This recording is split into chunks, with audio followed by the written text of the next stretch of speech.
Hello दोस्तों, नमस्कार, आदाब, सत श्री अकाल। मैं हूं राहुल शर्मा, आपका बिजनेस स्टडी मेंटोर, और आप सभी का स्वागत करता हूं शानदार, जानदार, दमदार प्लेटफॉर्म पे जिसका नाम है इजीली लर्न विद स्माइल।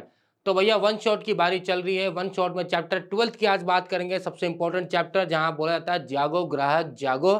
चाहे आरबीआई का ऐड हो तो भी ग्राहक को क्या करना है, अवेयर करना है। चाहे आपके कोई सामान खरीदा हो जहाँ एक्सप्लोइटेशन हुआ हो, जो एडल्ट्रेशन हुआ हो, चाहे सब स्टैंडर्ड्स आपको गुड्स दे दिया गया हो, प्राइस में चीटिंग करी गई हो, क्वालिटी में चीटिंग करी गई हो, तो यहाँ पे बोलते हैं भैया जागो ग्राहक जागो। अमिताभ बच्चन भी इस ऐड में आते हैं और बताते हैं कि गोल्ड की प्योरिटी कैसे चेक की जाए। साथ ही साथ कई बार आता है कि आईएसआई मार्क को जरूर परचेज किया जाए। तो आज की बात जिस चैप्टर को लेकर करेंगे वो है कंज्यूमर प्रोटेक्शन। कंज्यूमर प्रोटेक्शन आया था मेरे ख्याल से कब, 1986 में। और इसके आने की वजह क्या थी? इसके आने की वजह ये थी क्योंकि अब बन चुका है कंज्यूमर किंग और पेन। कंज्यूमर के बिना आपकी स्टेबिलिटी, आपका एग्जिस्टेंस डिपेंड नहीं करता। तो पहले के जमाने में जो चलता था, लूट लो, लूट मचा लो, कंज्यूमर को धोखाधड़ी कर दो, जो भी प्रोडक्ट है बेच दो, ज्यादा प्राइस ले लो, क्योंकि उनके पास ऑप्शन, चॉइस, अवेलेबिलिटी ना करते थे।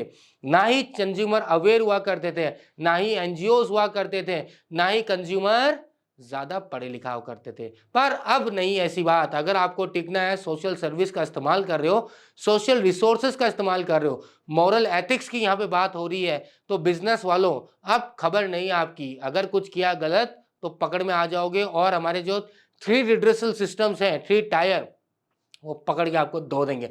चलिए इसे स्टार्ट करते हैं। तो उससे पहले करना क्या है, आपको डेली लाइव क्लासेस के जुड़ जाना है। इसी तरह से मजेदार तरीके से पढ़ने के लिए क्या कर लेना है, हमारे चैनल को सब्सक्राइब कर देना है, आइकन बेल को टिंग टिंग टिंग घंटी को बजा देना है, जिससे जब भी हमारी लाइव क्लासेस होती है उसका नोटिफिकेशन आपके पास पहुंच जाएगा। साथ ही साथ अगर आप हमारे वन शॉट को देखना चाहते हैं तो कॉमर्स इजिली पे जाइए, प्लेलिस्ट पे जाइए, आपको वन शॉट्स के प्लेलिस्ट मिल जाएंगे, जहां पे आपको chapter wise, subject wise one shot मिलेंगे। तो देखना ना भूलिएगा जरूर, एक ही बार में चैप्टर समाप्त, तमाम खत्म। तो आज की जो बात करेंगे, क्या क्या पढ़ना है, meaning of consumer protection, importance of consumer protection, roles of NGO, इनके बारे में धीरे धीरे चर्चा करेंगे। तो पहले स्टार्ट करते हैं मीनिंग ऑफ कंज्यूमर प्रोटेक्शन। भैया, protecting the interest of consumer, simple शब्दों में बात करें कि भैया क्या मतलब है मीनिंग ऑफ कंज्यूमर प्रोटेक्शन की, that is protecting the interest of consumer against what, against the manipulation, against the exploitation done by the business. भैया बिजनेस वाले ज्यादा समझदार बनते हैं, है ना। बिजनेस वाले बोलते हैं यार बेच दे सामान, ठीक है, एक्सपायर हो गया, एक्सपायरी डेट हटा के दूसरा एक्सपायरी डेट डाल दे, कोई बात नहीं, क्या पता लगेगा। फूड एडल्ट्रेशन, फूड जो होता है ना, बाद में वो जो एक्सपायर हो जाती है उस फूड को जब हम खाते हैं तो क्या था, फूड पॉइजनिंग होती है, कई लोगों की जान चली जाती है। तो पहले के लोग बड़े मजे से चलाते थे, कोई बात नहीं, 4 मर गए, क्या लेना देना, अपना माल तो बिकने दे। पर अब ऐसा नहीं है। तो बेसिकली कंज्यूमर प्रोटेक्शन एक्ट का जन्म ही इसलिए हुआ था कि कंज्यूमर का क्या करे, उनकी इंटरेस्ट को प्रोटेक्ट करे, कि मैं अगर पैसा दे रहा हूं, मेरे स्वास्थ्य के बारे में, मेरे हेल्थ के बारे में आपको चिंता रखने की दरकार है। क्योंकि आप प्रोडक्ट जो है कहाँ बेच रहे हो, हमारी सोसाइटी में, हमारे कल्चर में बेच रहे हो। तो हमारी अगर आप चिंता नहीं करोगे तो फिर आपके लिए भारी नुकसान है। अगर गवर्नमेंट ने इंटरफेरेंस कर लिया तो कितना नुकसान होगा आप सोच सकते हो। ठीक है, ये चीज हमने कहाँ देखा था, नेस्ले मैगी के साथ देखा था, जहाँ लेड की मात्रा ज्यादा मिली गई थी लेड की मात्रा, और उससे कैंसर होने के चांसेस ज्यादा थे।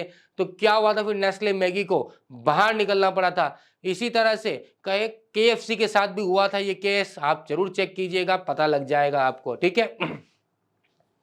तो भैया दूसरा, वहां इंपॉर्टेंस क्या है कंज्यूमर प्रोटेक्शन एक्ट का।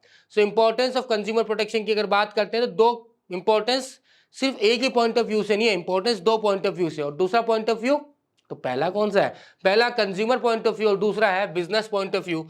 चलिए इनके बारे में थोड़ी चर्चा कर लेते हैं।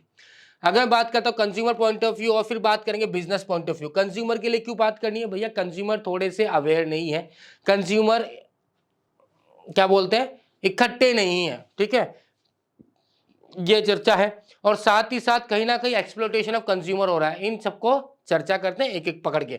For consumers, consumer ignorance. Consumer ignorance का मतलब क्या है भैया, कंज्यूमर को पता ही नहीं उसके पास क्या राइट्स हैं, ठीक है। कंज्यूमर अभी तक क्या है, वो चल रहा है यार, किसको कंप्लेन करें, किसको जाके बोले, क्या करना है क्या नहीं करना, छोड़ यार एक्सपायर का दूसरा ले आएंगे जाके। पर अब ऐसा नहीं है, अब ऐसा है कि भैया गलती करिए, अगर आप नहीं सुधर रहे, आप हमारी बात नहीं सुन रहे, आप हमारी बात नहीं मान रहे, तो हमारे पास कंज्यूमर प्रोटेक्शन एक्ट है, कंज्यूमर कोर्ट है, जाके ऐसी क्लास ली जाएगी आपको। हमारे पास बहुत सारे रेमेडीज़ है, और रेमेडीज़ की अगर हम बात करते हैं, रेमेडीज़ क्या क्या है हमारे पास? रेमेडीज़ है भैया, या तो डिफेक्टिव आइटम हटाइए, गुड्स को रिप्लेस कीजिए, और अगर चाहो तो आप पैसा भी मांग सकते हो, और अगर आपकी गुड्स से अगर किसी इंसान की जान गई है तो फिर ध्यान रखना, कंपनी में ताला लगाना हमारा काम है, बड़ा आसानी से हो जाएगा। सो पहला कंज्यूमर इग्नोरेंस। दूसरा अनऑर्गेनाइज कंज्यूमर। अनऑर्गेनाइज कंज्यूमर जैसे बहुत सारे एनजीओस तो ओपन हो गए बेटा, पर इस एनजीओस को पावर कहां से मिली? इस एनजीओस को पावर मिली है कंज्यूमर प्रोटेक्शन एक्ट से, ठीक है, क्योंकि इनको था कि कहां जाए कहां नहीं जाए, तो बहुत सारे, ठीक है, बहुत सारे एनजीओस ओपन हो गए थे जो इनके बिहाफ में, कंज्यूमर के बिहाफ में कंपनी के ऊपर केस किया करते थे, ठीक है, और कंपनी को बताया करते भैया देखिए ऐसा है, अगर आप सुधरे नहीं, ठीक है, तो आपके ऊपर बहुत सारे चार्जेस लगते हैं, पेनल्टी लग सकते हैं, आपकी जो लाइसेंस दे रखा है आपको काम करने के लिए, लाइसेंस को विड्रॉ कर सकते हैं, आपकी कंपनी को सील कर सकते हैं, खत्म कर सकते हैं सिस्टम। तो अनऑर्गेनाइज कंज्यूमर जाए कहां? एनजीओ के पास। अब एनजीओ को कहां ताकत मिली? एनजीओ को ताकत मिली जब कंज्यूमर प्रोटेक्शन एक्ट आया, उनको वहां सबसे ज्यादा क्या मिला? एक बल मिला, एक इंपॉर्टेंस मिला। तो 1986 was the main date, demand रखना 1 जुलाई 1986, ये सबसे इंपॉर्टेंट डेट थी जहां पे कंज्यूमर प्रोटेक्शन एक्ट को लागू किया गया था। फिर धीरे धीरे जितने भी एनजीओ खुले उनको एक बहुत बड़ा एक रोल प्ले करना था, अपने इंपॉर्टेंस साबित करनी थी, और कहीं ना कहीं एक बोलते हैं ना कि पावर जो मिलता है, बैक सपोर्ट मिलता है, वो ज्यादा बेटर काम कर सकते हैं। तीसरा wide spread exploitation of consumer, जो पहले चल रहा था, क्या चल रहा था? खराब गुड्स बना दिए, बेकार क्वालिटी के, प्राइस भी ज़्यादा ले रहे हैं, ठीक है, उसके अगर वेटेज करें, बोल लिखा गया कि 500 ग्राम है, कितने का? आधी किलो बोलते हैं ना अपन, वैसे 500 ग्राम है, ठीक है, पर इसको वेट करो तो ये 400 ग्राम 450 ग्राम ही निकलता था। एक्सपायरी डेट चेंज कर जाती थी, ठीक है, क्वालिटी उस हिसाब की जिस हिसाब से प्राइस मांगा जाया करता था, ना ही कोई ऑप्शन हुआ करता था कि ये प्रोडक्ट नहीं ये प्रोडक्ट ले ले, तो बहुत सारे एक्सप्लोटेशन हुआ करते थे, फूड में एडल्ट्रेशन हुआ करता था, जहाँ मिलावट बहुत ज़्यादा हुआ करती थी, ठीक है, ब्लैक मार्केटिंग हुआ करती थी, ठीक, ये सब चीज़ों को ख़त्म किसने किया? कंज्यूमर प्रोटेक्शन एक्ट ने किया। चलिए अगर हम बात करें बिजनेस, कंज्यूमर हो गया, तो बिजनेसमैन को क्या फायदा या बिजनेसेस को क्या फायदा? सबसे पहला long term interest of the business. अगर लंबे समय तक आपको टिकना है, लंबे समय तक आपको अपना बिजनेस अच्छी तरह रन करना है, बिना गवर्नमेंट के इंटरवेंशन के, बिना कोई पेनल्टीज लगाए, बिना अपने गुडविल को इम्पैक्ट किए, तो सबसे इंपॉर्टेंट चीज है कि कंज्यूमर प्रोटेक्शन एक्ट को आप फॉलो कर लीजिए। क्योंकि अगर कंज्यूमर ने ठान लिया आपके पीछे पड़ने की, आपको नीचे उतारने की, तो फिर भूलना मत कि कंज्यूमर कोर्ट भी किसकी सुनता है? कंज्यूमर की सुनता है। अगर उसके पास सारे एविडेंस हैं तो फिर ये मान के चलिए आपका खेल खत्म है। तो अगर आपको लॉन्ग टर्म सर्वाइव करना है, सीधी सी बात है, किसी भी बिजनेस को बहुत लंबा सर्वाइव करना होता है, ऐसा नहीं होता कि आज खोला और कल बंद होना है ना, लंबा सर्वाइव करना है, लंबे टाइम तक तो गुडविल रिप्रेजेंट करनी है, लॉन्ग टर्म में प्रॉफिट कमाना है, पीढ़ी दर पीढ़ी इसको काम करते हैं, नाम हो, वैल्यू हो मार्केट के अंदर। तो अगर ये चीज़ चाहिए तो ऑब्वियसली आप कंज्यूमर प्रोटेक्शन एक्ट के जो भी नियम कानून है उनको आपको फॉलो करना बहुत ज़रूरी है। Second, business uses society resources. Obvious सी बात है भैया, देखिए बिजनेसमैन जो होते हैं वो ट्रस्टी होते हैं। क्या होते हैं बेटा? ट्रस्टी होते हैं। इनको जो भी रिसोर्सेज चाहिए होता है, जो हम बोलते हैं, ठीक है, इनपुट फैक्टर्स जो हम बोलते हैं, वो क्या है? Land, labour, capital. चाहे जमीन हो, चाहे लेबर हो, चाहे कैपिटल हो, चाहे रिसोर्सेज हो, कहाँ से मिलता है? सोसाइटी से मिलता है। कौन से? जिस सोसाइटी में बिजनेस कर रहे हो। अगर इंडिया में बिजनेस कर रहे हो तो लेबर कहाँ की? इंडिया की है। लैंड कहाँ की? इंडिया की। कैपिटल कहाँ का? इंडिया का। रिसोर्सेज कहाँ के? इंडिया के। तो ऑब्वियसली आप जिस सोसाइटी में काम कर रहे हो, सोसाइटी के लिए आप अगेंस्ट जाओगे, काम करोगे क्या? है ना, सीधी सी बात यही तो है। जिसमें वो बोलते हैं ना, बहुत सिंपल सा और बहुत तगड़ा कहावत है, जिस थाली में खाया उसी में छेद कर दिया है। ऐसे कैसे? तो these are things. Consumer business को अगर, क्योंकि आप सोसाइटी के रिसोर्सेज, उस सोसाइटी से ही पैसा कमाओगे, आपके प्रोडक्ट वो सोसाइटी वाले ही परचेज करेंगे, जिससे आप अर्निंग करोगे, एक अच्छी अपनी बिजनेस को ग्रो करोगे, अच्छा खासा पैसा कमाओगे, स्टैंडर्ड ऑफ लिविंग इंक्रीज करोगे, गाड़ियाँ उड़ियाँ सब होगी। तो भैया जब सब इससे ही कमा रहे हो तो इसके साथ धोखाधड़ी कैसे कर सकते हो? Next, social responsibilities. जैसे आजकल अपन पढ़ते हैं ना CSR, कॉर्पोरेट सोशल रिस्पॉन्सिबिलिटी, वैसे ही ये भी बहुत इंपॉर्टेंट है। जैसे हमने पीछे पढ़ा भी कि भैया क्योंकि आप सोसाइटी के रिसोर्सेज यूज करते हो तो सोसाइटी के अगेंस्ट कैसे काम कर सकते हो, वैसे ही बहुत सारी सोशल रिस्पॉन्सिबिलिटीज होती है। चाहे वो अच्छी, अगर मैं कंज्यूमर प्रोटेक्शन की बात कर रहा हूँ, देखिए अगर मैं सोशल रिस्पॉन्सिबिलिटीज को लेकर बात करूं तो बहुत सारे सेक्टर्स हैं, बहुत सारे लोग हैं जिनके ऊपर कंपनी के ऊपर सोशल रिस्पॉन्सिबिलिटी, चाहे गवर्नमेंट को लेकर बात कर लूं, एम्प्लॉयज को लेकर बात कर लूं, ठीक है, आपके जो क्रेडिटर्स हैं उनको लेकर बात कर लूं, तो इसी में एक कस्टमर भी बहुत इंपॉर्टेंट रोल प्ले करता है। तो एक कंपनी की सोशल रिस्पॉन्सिबिलिटी, ऑब्लिगेशन बनता है कि जिस कस्टमर को आपने गुड्स आप सेल कर रहे हो वो अच्छी क्वालिटी का हो, क्या हो, रीजनेबल प्राइस पर हो, जहां पे वो अच्छी क्वालिटी के गुड्स रीजनेबल प्राइस पे परचेज कर सके, एक अच्छी स्टैंडर्ड ऑफ लिविंग को क्या कर सके, जी सके, उसमें कोई प्रॉब्लम नहीं हो। पैसा अच्छा ले लो, कोई मना नहीं है, पर पैसे लेकर भी खराब गुड्स अगर आप दे रहे हो, उसे एक्सप्लॉइट कर रहे हो, उसमें मिलावट कर रहे हो, उसमें चीटिंग कर रहे हो, जैसे बोलते हैं ना दूध, जब ये दिवाली का टाइम आता है या होली का टाइम, जब भी फेस्टिवल टाइम आता है तो बहुत जगह छापामारी होती है ना, होती नहीं होती, फूड इंस्पेक्टर जितने भी छापेमारी करते हैं तो पता लगा इतना मिलावट का, इतना किलो मिलावट का जो मावा मिला है, घी इतना गंदा था, दूध जो इस्तेमाल कर रहे हैं वो दूध जो है बनाया हुआ नकली दूध है वो, तो ये सब चीज़ें पता लगती, नकली पनीर मिल रही है। यार एक बात बताओ यार, बिजनेस वालों, मतलब पैसे के पीछे इतना लालची, पैसा तुम पूरा वही ले लो जो मार्केट में चल रहा है। एक मिठाई लेने के 400 रुपये के भाव चल रहा है इस सबसे बड़ी दुकान में, वहां पे भी 380 कर दोगे, 400 380 ले लोगे, उससे नीचे नहीं कर रहे। एक बात बताओ, शर्म नहीं आती तुम लोग को? साला पैसा हमसे कमा रहे हो और हम ही को लूट रहे हो, फ्री में दे रहे हो क्या? और फ्री में भी दे रहे हो तो बात सुनो, ऐसी हरकतें करोगे अच्छा लगेगा? और वही मिलावट का खान तुम्हारे परिवार को खिला दे तो फिर क्या लगेगा?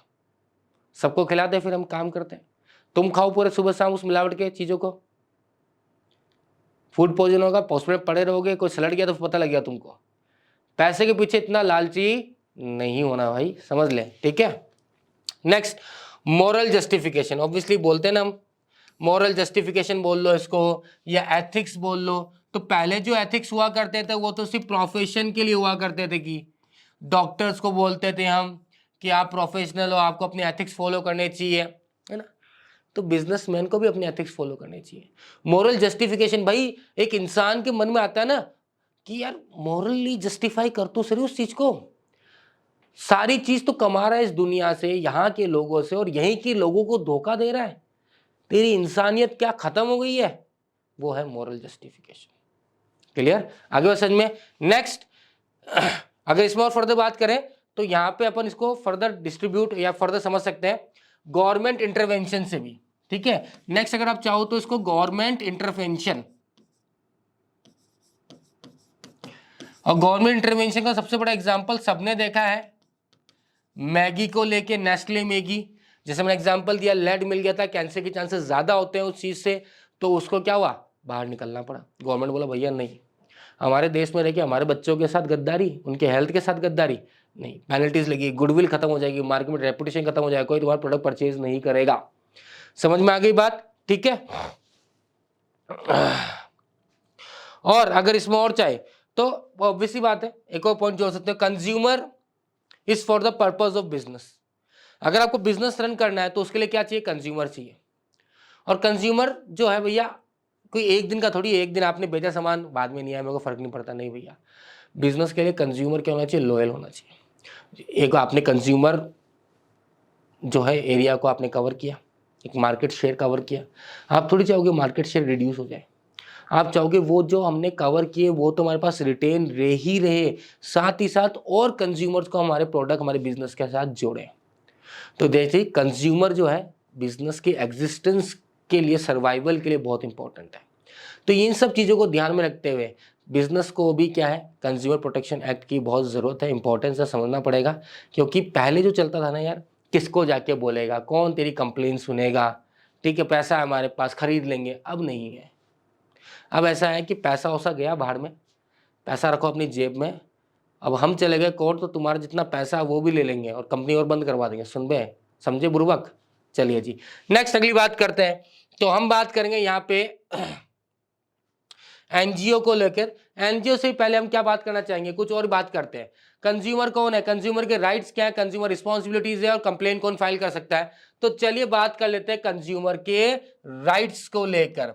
भाई जब हमारा कंज्यूमर प्रोटेक्शन एक्ट आया तो कुछ कंज्यूमर के राइट्स भी लेकर आया ना, है ना।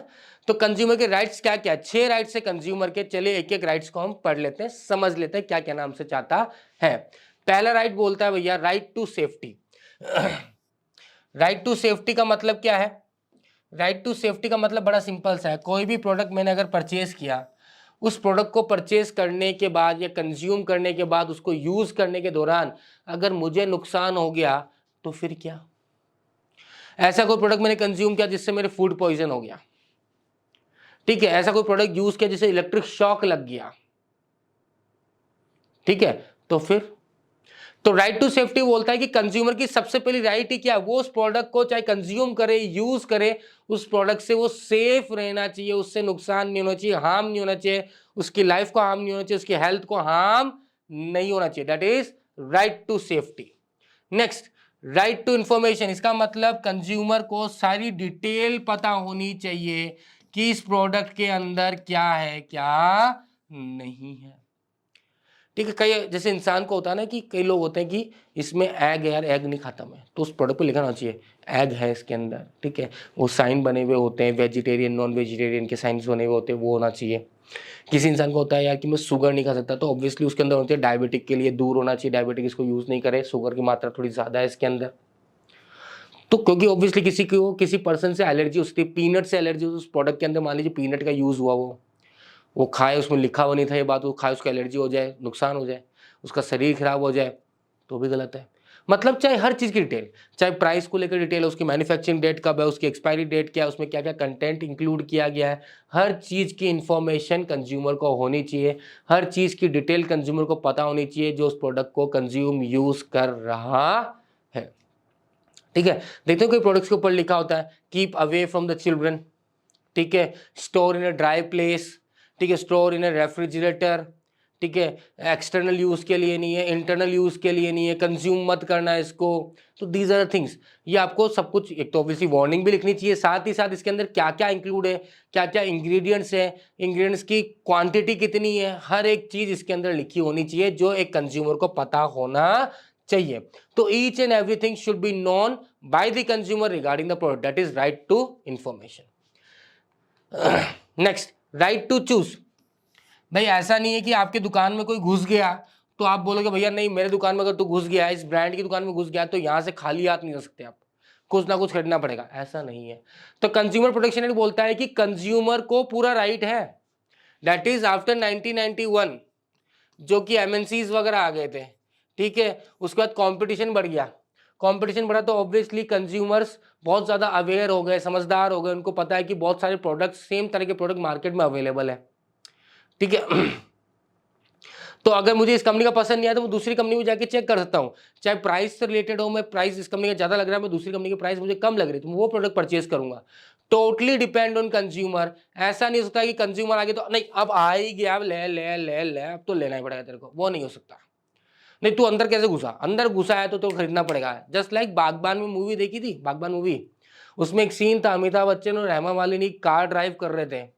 पहली बात तो फोर्स किया उसने सेल पर्सन ने कि आप नहीं, चला के देखिए, चला के देखिए, चला के देखा, उन्होंने फोर्ड की कार थी, वो उतरे और बोले कि बहुत अच्छी कार है, तो चलिए आप ना वो कर लीजिए, साइन उन कर लीजिए, बड़ा आसान है, आजकल फाइनेंस ज़्यादा वो हो जाता है। अमिताभ बच्चन बोले नहीं यार मेरे को नहीं करना, उसको धक्का मारने लग गया, कैसे तूने कैसा मना किया, फिर तेरी हिम्मत कैसे, अरे भाई तो एक बात बता, पहले तो तूने बिठाया, उसके बाद भी कंज्यूमर बैठ गया, उसके बाद पसंद नहीं करा तो आप जबरदस्ती कर सकते हो? नहीं कर सकते। अगर आप ऐसा कर रहे हो तो फिर आपके ऊपर कंप्लेन और आपकी अच्छी खासी खाट खड़िया हो सकती है, जैसे सलमान खान ने बाद में किया था।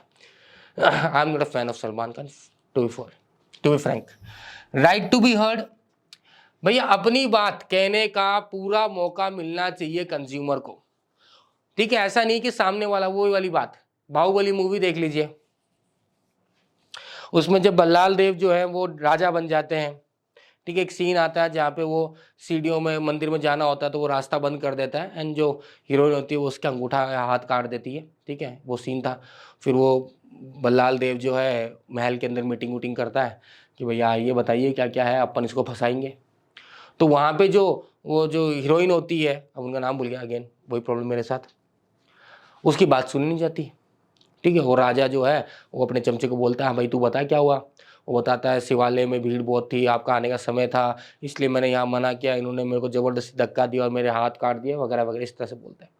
तो वहां पे एक्चुअली हुआ क्या, पीड़ित कौन था, पीड़ित वो थोड़ी था, पीड़ित थी जो हीरोइन थी उस मूवी की, उसकी बात नहीं सुनी गई।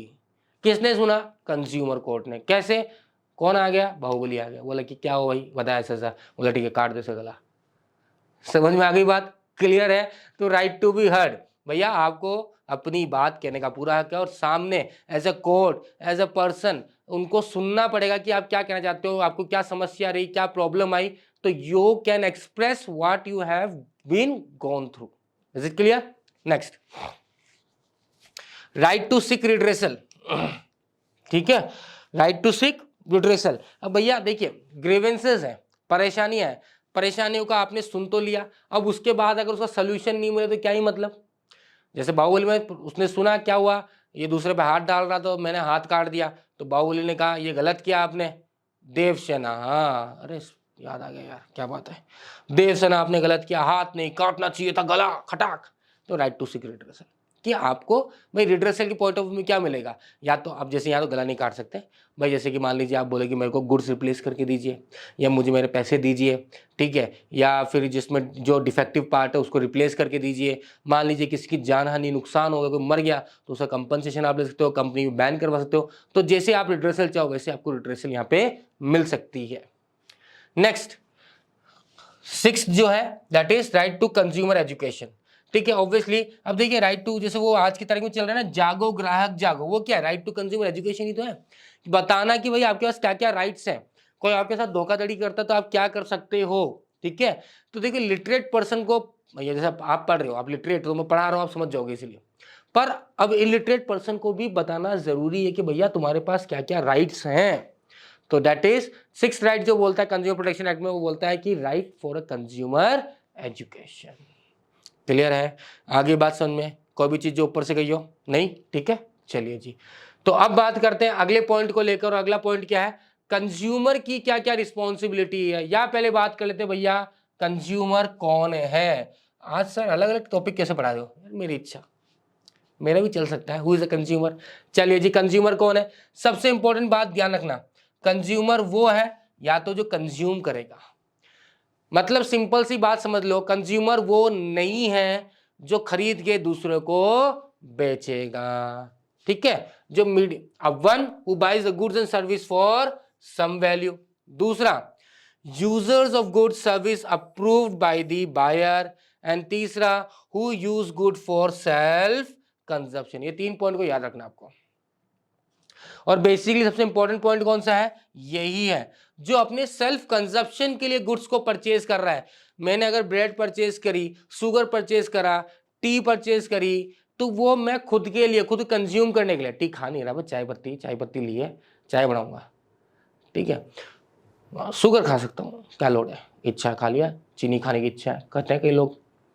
तो जो आपने परचेज किया वो खुद के लिए, खुद कंज्यूम करने के लिए, किसी और को बेचने के लिए नहीं होना चाहिए। तो पहला point, one who buys the goods and service for some value, obviously आपने कोई पैसा देके खरीदा हो, ठीक है, फ्री में नहीं लिया हो। दूसरा, यूजर्स ऑफ गुड्स और service approved by the buyer, ठीक है, तो यूजर जो है गुड्स का और सर्विसेज का अप्रूव्ड बाय द बायर होना चाहिए। और तीसरा जो बोलता है, जो सेल्फ कंजप्शन के लिए परचेज करता है वही यूजर कहलाता है, या वही कंज्यूमर कहलाता है। कौन नहीं कहलाएगा, जो खुद के लिए नहीं कर रहा, किसी और के लिए कर रहा है, या उसको आगे ट्रेड करने के लिए कर रहा है, किसी और को बेचने के लिए कर रहा है, वो कंज्यूमर नहीं कहलाएगा। क्लियर, ठीक है, चलिए जी, तो यहां तक पॉइंट कंप्लीट। अब जो बात करेंगे तो ये हो गया who is a consumer, consumer rights complete हो गए। अब हम बात करेंगे कुछ कंज्यूमर प्रोटेक्शन के, या who can file the complaint.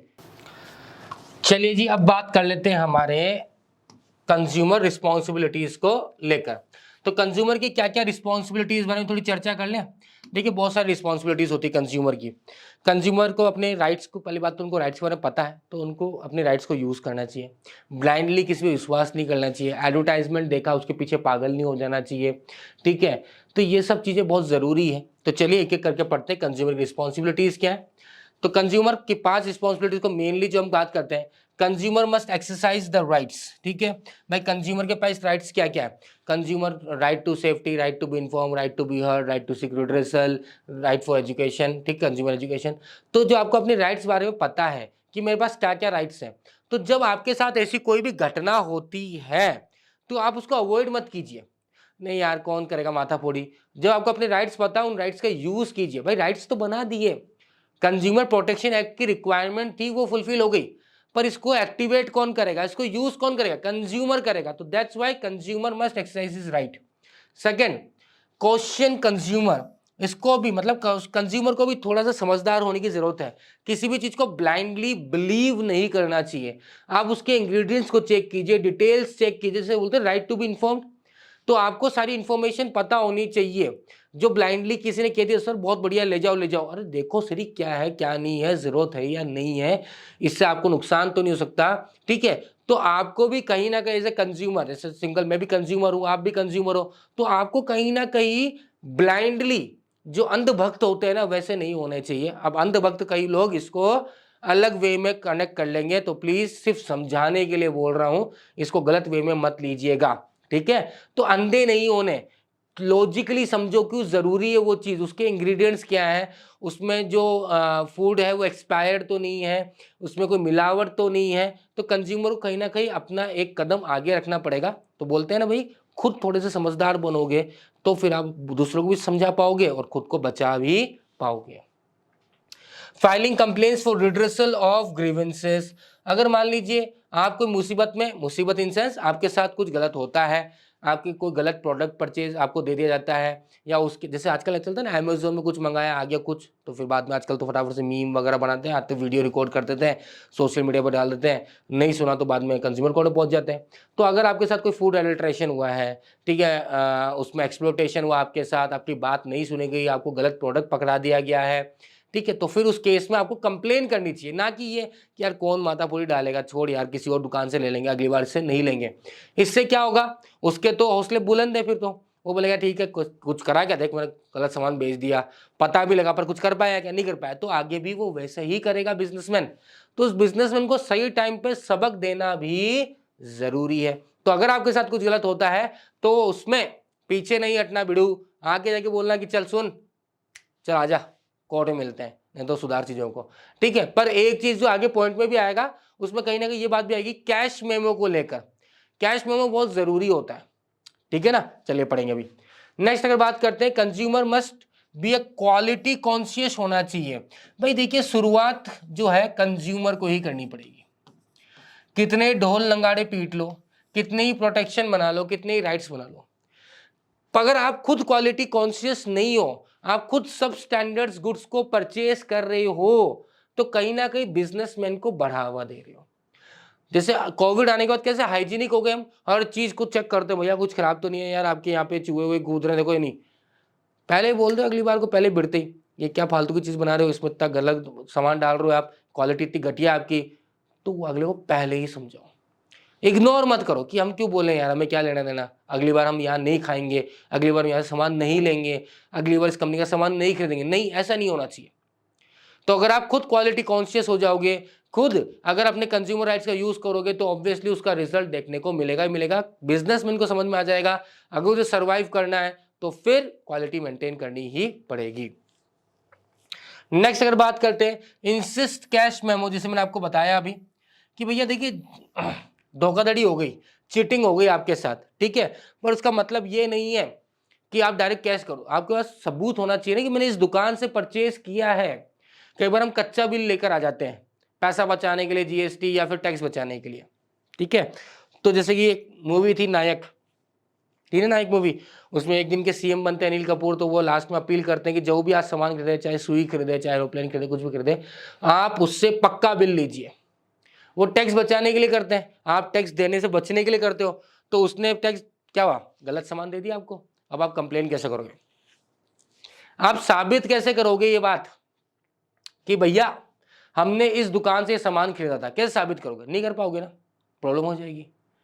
तो कोर्ट ये बोलता है और कंज्यूमर राइट भी बोलता है कि अपने आप को सही साबित करने के लिए सबसे पहले यह साबित करना पड़ेगा कि आपने उस दुकान से वो सामान परचेज किया था और इतने रुपए का वो सामान था। नहीं तो दुकानदार मुकर जाएगा, मैं तो दिया ही नहीं, मैं तो बिल के साथ देता हूं, कहाँ इसके पास मेरे को बिल है क्या, नहीं है, फिर बात हो सकती है, नहीं हो सकती, प्रॉब्लम हो जाएगी, हो जाएगी, फिर क्या होगा, प्रॉब्लम हो जाएगी, ठीक है। इसमें फर्दर अगर बात करूं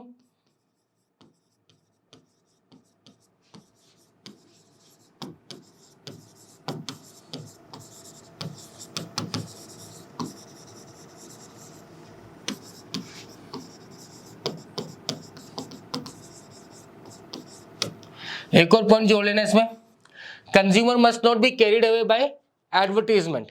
एडवर्टीजमेंट में बहुत सारी चीजें दिखाते हैं जो एक्चुअल में हो नहीं सकती, जैसे कि वो फुस फुस मारा और लड़कियां कूद रही है, बिल्डिंगें तोड़ तोड़ के आ रही है, पता नहीं कहाँ कहाँ से उड़ उड़ के आ रही है। अरे नहीं होता भाई, कोई ना होता तुमसे बगल वाली लड़की जाए वो तुमसे ना पटे, ठीक है।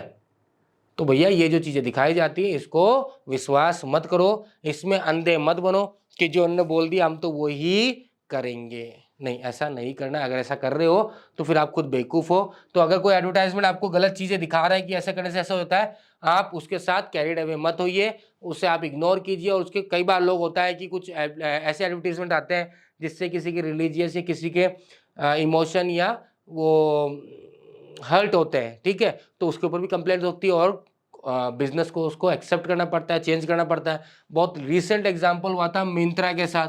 मिंत्रा का लोगो जो था वो बहुत अलग था, किसी ने नोटिस किया, किसी ने बोला कि भैया ये जो लोगो है ये वुमेन्स को कहीं ना कहीं डिग्रेड कर रहा है, उनकी छवि को नीचे कर रहा है, तो वो समझे हाँ भाई गलत है, ठीक है। तो इसी तरह से वो टेढ़ा है पर मेढ़ा है, तो ऐसा कुछ नहीं होता भाई। और परफ्यूम लगाने से कोई परियां कूद के नहीं आती, टू बी फैक्ट, ठीक है। और वो जो दिखाते हैं ना एक्स वाला कौन सा आता है, वो बहुत तेज आंधी चल रही है भाई, पाइप पे खड़ा है, पाइप पकड़ के और बहुत आंधी आ रही है, और तो देखो तुम बेवकूफ पंथी हद देखो, है ना, मतलब कितनी बेवकूफ पंथी है कि पूरा मतलब इतनी तगड़ी तूफान है कि भाई बोट उड़ के जा रहा है पीछे से, और वो होर्डिंग्स जा रहे हैं, भाई अकेला लटका पड़ा है, फिर लड़की आ रही है, सब कुछ तो उड़ गया पर आपका डियो, अब ये भी उड़ जाता, कहाँ बेवकूफ पंथी है, ठीक है। एक ऐड मुझे बड़ा ही बेवकूफ लगता है, मैं सोचता हूँ तो केस ठोक दूं मैं, वो है पॉलिसी बाजार का .com, टर्म लाइफ इंश्योरेंस वाला, बहुत ही वाहियात ऐड है।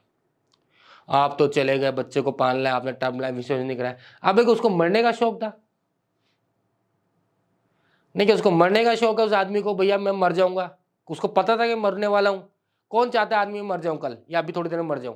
सबको अपनी जिंदगी से प्यार होता है, सिर्फ टर्म लाइफ इंश्योरेंस दिखाने के लिए कि भैया कोई मर गया तो आपकी जिंदगी कैसे निकलेगी, तो उसके लिए आपने एक इंसान को जो है बेवकूफ बना दिया, उसको कितना आपने उसकी छवि खराब कर दी कि एक ये जो पर्सन है जो घर के लिए कमाता है उसको आप मर गया, उसके बाद आप उसकी वाइफ जो वैसे बोल रही है कि भैया तुम तो मर गए, अब मेरे को पालना पड़ेगा, तुम्हें टर्म लाइफ इंश्योरेंस नहीं लिया।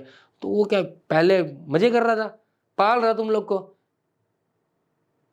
नहीं, पहले क्या मजे कर रहा था, वो गवार थोड़ी था, सुबह से लेकर शाम तक नौकरी कर रहा था, घर वालों को खाना दे रहा था, घर वालों की चिंता कर रहा था, चाहे बीवी हो चाहे बच्चे हो, माँ बाप सबकी चिंता कर रहा था, उसको मजे आ रहे थे मरने के।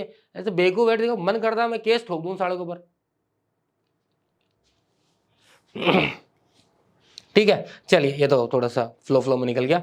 दूसरा, इसके बाद कई जब भी आप गुड्स परचेज करते हो तो ऑब्वियसली गुड्स जो होने चाहिए वो क्वालिटी मार्क्स के होने चाहिए, जैसे ISI हो गया, एग मार्क हो गया, ठीक है, वुल मार्क हो गया, इको मार्क हो गया, तो ये आपको क्वालिटी उनके ऊपर मार्क भी देखना चाहिए, उस वो मार्क अवेलेबल है या नहीं है। जैसे गोल्ड परचेज करते हो हॉल मार्क देखते हैं, तो उसके बाद ही आपको परचेज करना चाहिए, तो अश्योरिटी ज्यादा होती है, और फिर गड़बड़ होती है तो आपके पास पूरा सबूत रहता है उन चीजों का। क्लियर है, आगे बात समझ में? चलिए जी, तो कंज्यूमर्स की रिस्पॉन्सिबिलिटी, छठी रिस्पॉन्सिबिलिटी बता दी, साथ ही साथ मैंने आपको बता दिया कि गुड्स जो है जो ऑब्वियसली सर्टिफाइड होते हैं वो वाले मार्क्स को आपको परचेज करना चाहिए। क्लियर है, आगे बात समझ में? अब बात करेंगे अपन, इससे थोड़ा सा पीछे चलते हैं, क्या बात करनी है अपने को। Who can file A complain, चलिए इस बारे में थोड़ी चर्चा कर लेते हैं। कोई भी कंप्लेन कर सकता है, ऐसे कोई सिचुएशन नहीं है, समस्या नहीं है, जिसके साथ घटित हुआ वो भी कंप्लेन कर सकता है।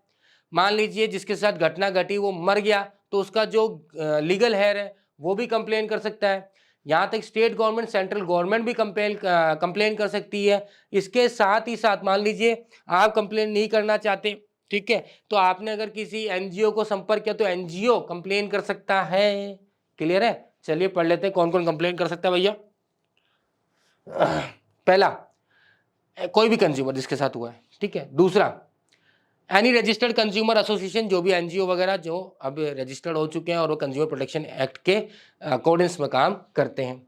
तीसरा, सेंट्रल स्टेट गवर्नमेंट, और चौथा जो है एनी लीगल हेयर्स और रिप्रेजेंटेटिव, ठीक है, ऑफ द डिसीज्ड कंज्यूमर। कोई कंज्यूमर गुड्स ने परचेज किया, उसको कंज्यूम किया, उसकी डेथ हो गई है, ठीक है, वो उसका जो लीगल हेयर है, बच्चा है, उसकी वाइफ है, या कोई भी पर्सन जो उससे रिस्पॉन्सिबल है वो भी कर सकता है।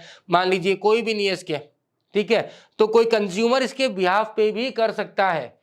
कोई एनजीओ के बिहाफ पे भी कर सकता है, स्टेट गवर्नमेंट सेंट्रल गवर्नमेंट भी इसके बिहाफ पे कर सकती है। आगे बात समझ में क्लियर है? चलिए जी, अब जो टॉपिक बचा उसको हम कंप्लीट कर लेते हैं, जो हमारा टॉपिक है अभी चेक करते हैं। चलिए जी, अब बात करते हैं कंज्यूमर प्रोटेक्शन में हमारे एनजीओ का क्या रोल है।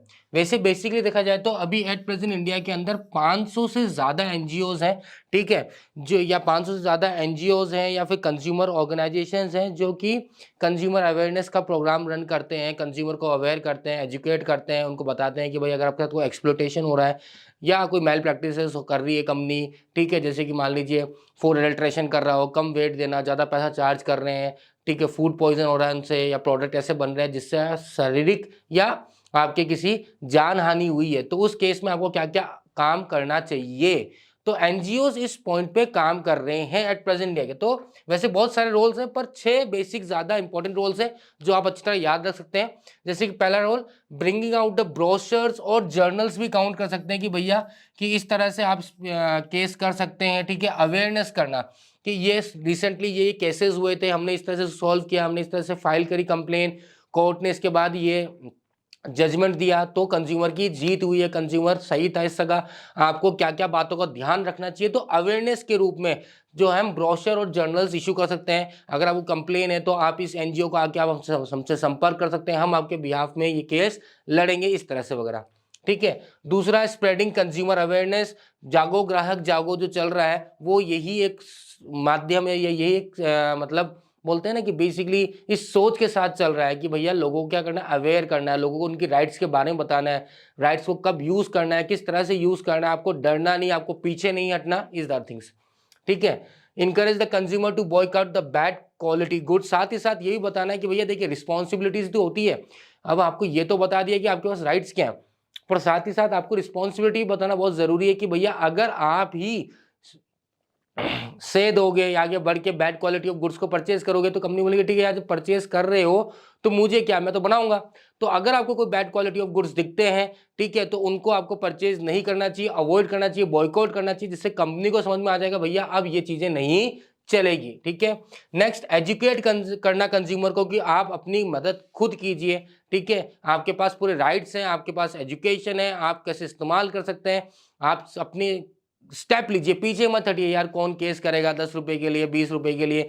वो 10 रुपए आपको अभी लगता है छोड़ अगली बार नहीं लेंगे, पर वो 10 रुपए कितने लोगों ने दिए होंगे ऐसे, ठीक है, कितनों के साथ हुआ। अगर आप खुद कदम उठाओगे तो ज्यादा बेटर है और ज्यादा जल्दी कंपनियों को समझ में आएगा।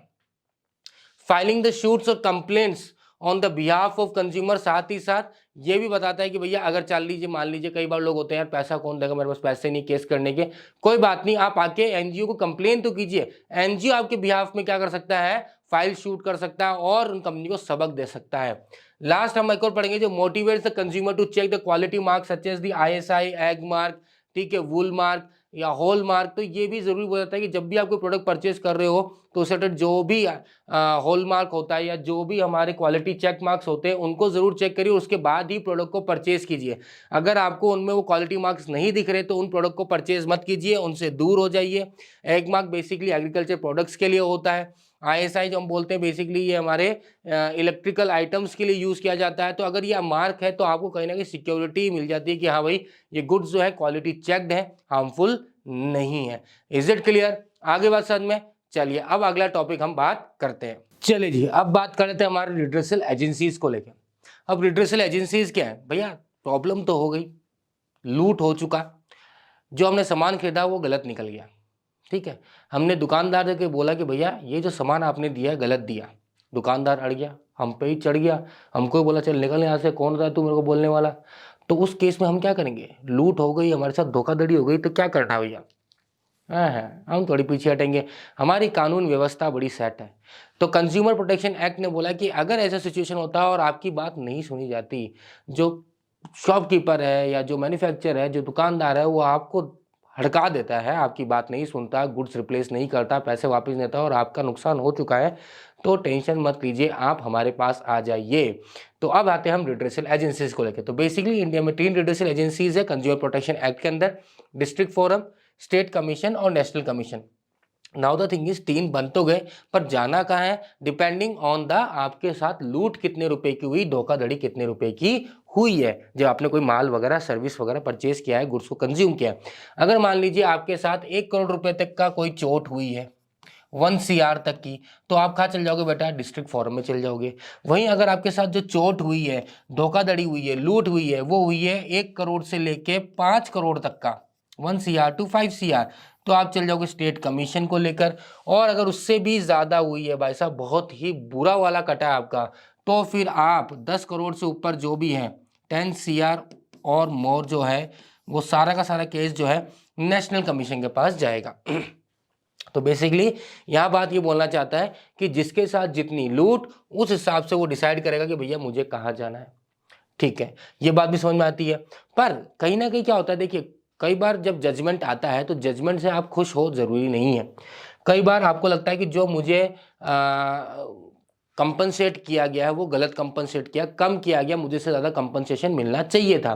तो उस सिनेरियो में क्या होगा, मान लीजिए आप गए जो है, आप गए डिस्ट्रिक्ट फोरम में, आपके पास 1 करोड़ का 80 लाख की या 90 लाख की या 75 लाख की या 50,000 की भी चोरी हुई, तो कहाँ जाओगे, डिस्ट्रिक्ट फोरम में जाओगे। डिस्ट्रिक्ट फोरम में ही चोरी मतलब इन सेंस लूट या धोखाधड़ी, या आपको गुड्स जो मिले, वो सर्विस जो दी है उसमें चीटिंग हुई है, तो आप डिस्ट्रिक्ट फोरम में जाओगे। डिस्ट्रिक्ट फोरम वाला को लगा कि नहीं यार, इन्होंने मेरे साथ करा है, इतना मेरे को टॉर्चर किया, वो किया, तो इतना पैसा मुझे कंपनसेशन के रूप में मिलना चाहिए। कोर्ट ने बोला ठीक है, आपकी सारी बातें सुनी, सामने वाले की बात भी सुनी, उसके बाद कोर्ट ने जजमेंट दे दिया। उस जजमेंट से आप हो गए नाखुश, तो आपके पास एक ऑप्शन है कि 30 दिन के अंदर अंदर आप कहाँ जा सकते हो बेटा, स्टेट कमीशन के पास जा सकते हो। कितने दिन में, 30 दिन में। तो स्टेट कमीशन को जाके बोलोगे भैया देखो ऐसा है, मैंने वहां पे केस लगाया था, पर वहां पे जो जजमेंट आया उससे मैं खुश नहीं हूँ, मेरी सुनवाई वापस करिए, मैं अपील करना चाहता हूँ वापस से। स्टेट कमीशन बोला ठीक है भैया, आप आ गए हो तो अच्छी बात है, चलिए आपकी बात भी सुन लेते हैं। स्टेट कमीशन की बात भी हो गई, स्टेट कमीशन से भी आप ना खुश हो, तो फिर चल जाओगे आप 30 दिन के अंदर अंदर नेशनल कमीशन के पास। ठीक है, कि भैया सुनिए ऐसी ऐसी बात है, ये इन्होंने मेरी बात नहीं मानी, इन्होंने मेरी बात नहीं सुनी, मैं गुस्सा हूं, मैं नाराज हूं, मेरे को आप मेरी सुनवाई वापस से करिए। तो 30 डेज के अंदर आप जाते हो नेशनल कमीशन में। ठीक है, बात समझ में आ गई। अब मान लीजिए कोई बंदा नेशनल कमीशन के अंदर गया, भाई स्टेट कमीशन वाले के पास तो ऑप्शन था नेशनल में चल जाओ, डिस्ट्रिक्ट के पास भी ऑप्शन है, यहाँ तक आ जाओ। अब बंदा कोई पहली बार जो जिसका 10 CR का सल्टा जो है धोखाधड़ी हुई है, कटा है लंबा सारा उसका, तो फिर क्या हो, उस केस में अगर नेशनल कमीशन से वो खुश नहीं है, तो फिर हमारे इंडिया के सबसे बड़े जो है सुप्रीम कोर्ट, उसमें जाके आप अपील कर सकते हो और वहां सुनवाई के लिए बोल सकते हो। Is it clear? डिटेल में पढ़ना है तो फिर हमारी जो लाइव क्लास है वहां जुड़ सकते हैं। अब रेमेडीज क्या क्या अवेलेबल बेटा, देखिए जो कोर्ट है वो क्या क्या रेमेडीज आपको देते हैं, 6 रेमेडीज अवेलेबल है। रिमूवल ऑफ डिफेक्टिव गुड्स, ठीक है, कोर्ट बोल सकता है भैया जितने भी डिफेक्टिव गुड्स है मार्केट के अंदर सबको रिमूव करो, कंपनी को बोल सकती है। ठीक है, जैसे नेशनल को बोला था सारा प्रोडक्ट जो है मार्केट से रिमूव करना पड़ेगा आपको। ठीक है, दूसरा रिप्लेसमेंट ऑफ गुड्स, गुड्स दूसरे दे दीजिए, जो डिफेक्टिव गुड्स थे उनको वापस, उसकी जगह आप दूसरे गुड्स इनको प्रोवाइड कीजिए। तीसरा रिफंड ऑफ प्राइस, भैया पैसा वापस दे मेरे को, दे के दिख रहा है ना, पैसे ला ला पैसे ला, ठीक है, वो भी हो सकता है। चौथा कंपनसेशन ऑफ लॉस और इंजरी, अगर मान लीजिए कोई आपको जान हानि हो गई है, आपको हॉस्पिटल में एडमिट होना पड़ा, फूड पॉइजन हो गया आपको, या आप किसी आदमी की डेथ हो गई, तो उसके लिए कोर्ट उसे कंपनसेट करने का भी ऑर्डर दे सकता है कंपनी को या दुकानदार को, जो भी है। ठीक है, discontinuance of the unfair restrictive trade practice, अगर ऐसा हो सकता है कोर्ट बोलता है भैया आप जो काम कर रहे हो, काम करने का तरीका गलत है, ये चीजें हमारे इंडिया के अंदर अलाउड नहीं है, तो बोल सकता है कि अगर अगली बार ऐसा पाए गए तो ध्यान रखना, ये बंद कर दीजिए, नहीं तो आपको जेल हो जाएगी, पैनलाइज भी कर दिया जाएगा। ये तरह की बात भी बोल सकते हैं। साथ ही साथ withdrawal of hazardous good from the market, वो वाली बात कि सारा माल जो है मार्केट से वापस मंगा लीजिए, कोई भी अगर गुड्स आपके अब मार्केट में अवेलेबल नहीं होने चाहिए। तो बेसिकली इसी के साथ हम अपना चैप्टर कंप्लीट करते हैं, और ये सारी समरीज हमने क्या क्या इस चैप्टर के अंदर पढ़ा, सब कुछ आपके सामने है। हर एक टॉपिक को अगर डिटेल में पढ़ना है और डिटेल में हर एक पॉइंट को समझना है ढंग से, तो उसके लिए आपको क्या करना है, हमारे लाइव क्लासेस के साथ जुड़ जाना है, जहां पे आपको शिखर बैच और उदय बैच, शिखर बैच हर शाम 7 बजे आ ही जाता बेटा। ये टाइम टेबल अवेलेबल है वनडे से लेके फ्राइडे। अगर आप बिजनेस स्टडीज की बात करते हैं तो मैं मंडे और थर्सडे को 12th की शिखर बैच लेता हूं, जहां पे पर्टिकुलरली हर एक टॉपिक पे हम डिस्कस करेंगे, ठीक है, तो वहाँ आप जुड़ना मत भूलिएगा। साथ ही साथ जैसे कि हम कहते हैं कि इतना टाइम दे रहे हो तो thank you so much for joining with us, ठीक है। तो 12वां चैप्टर हो गया है कंप्लीट, वन शॉट का कारवा हो गया है समाप्त। अब हमारी लाइव क्लासेस में मिलेंगे और भी बहुत सारे चीज़ें हम आपके लिए लेकर आएंगे। Till then take care, bye bye, शब्बा केयर, साइनिंग ऑफ राहुल शर्मा।